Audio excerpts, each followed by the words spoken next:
Hey guys, welcome back to our channel. In this tech tutorial video, we're going to teach you how you can invite team members to your teams and boards on Miro.com to work with you on your whiteboard presentations and projects. So let us dive into this. So let me just navigate back to the home screen of my Miro account. So you will need to access your home section inside your Miro account. From there, guys, simply click into invite members here in the top right.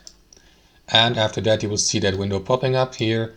So here you can invite your friends or, I don't know, family members, for instance, or contacts to your team here on Miro. So to work with you on your boards, for example.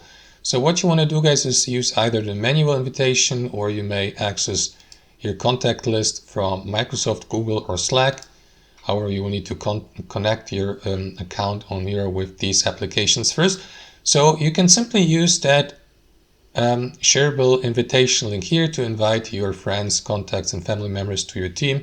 Click into this button, and there you go. As you can see now, anyone with access to that link can join your boards and your team here on Miro to work with you on your boards. And that's basically it, guys. That's how it works. Hope you enjoyed this video, got some real value from it, and we'll see you next time on our channel.